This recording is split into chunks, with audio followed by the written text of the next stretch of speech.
G'day, Eagles fans. How are we all doing?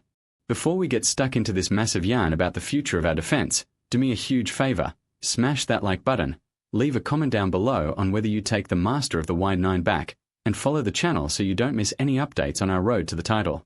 This is your spot, and our journey to 2027 starts right now. In the world of the NFL, rivalries are usually set in stone. Can you imagine a coach crossing the line between the biggest rivals without being called a traitor? Back in the day, that was unheard of. But the modern game shows us that talent doesn't care about the color of your jersey. We see it in the AFC North, where the Ravens didn't blink before grabbing Eddie Faulkner from the Steelers. Or the Browns, who handed the keys to Todd Monken after Jim Schwartz walked out. But we are focused on the flat circle in Philly. With the news that Jim Schwartz has quit the Browns after being passed over for the head coach job, the name of the bloke who built our 2017 championship defense is echoing around Lincoln Financial Field once more. With Vic Fangio likely hanging up the whistle after this 2026 season, the big question is, does a Schwartz reunion in 2027 actually make sense? To understand where we are going, we've got to respect where we've been. Schwartz isn't just another name. He's the man who gave us that aggressive identity that took us to the top of the world. Between 2016 and 2020, he built a unit that didn't just play footy. They struck fear into the opposition. In 2017, the Eagles had a top 4 defense.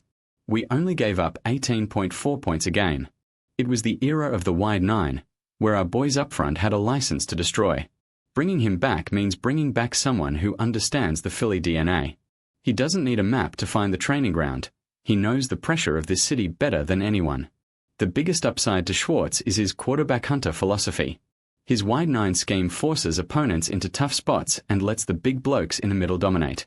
Thinking about the 2027 roster, imagine what that does for guys like Jalen Carter and Jordan Davis when they're in their prime.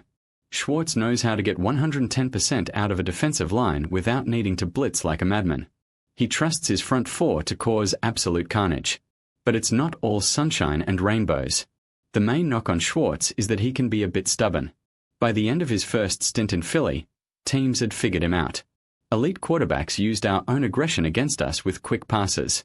The game has changed, and today, disguising your coverage is just as important as the pass rush. Schwartz is a purist, and some worry that bringing him back in 2027 might be a step backwards while the rest of the league is moving towards more complex, hybrid systems. His exit from Cleveland wasn't about him losing his touch. Their defense was world-class under him. It was about ambition. He wanted the top job, didn't get it, and showed he's still got that fire in his belly. For the Eagles, having a coordinator with that kind of grit is vital. Philly isn't for the faint-hearted. Schwartz has the runs on the board and the respect of the locker room.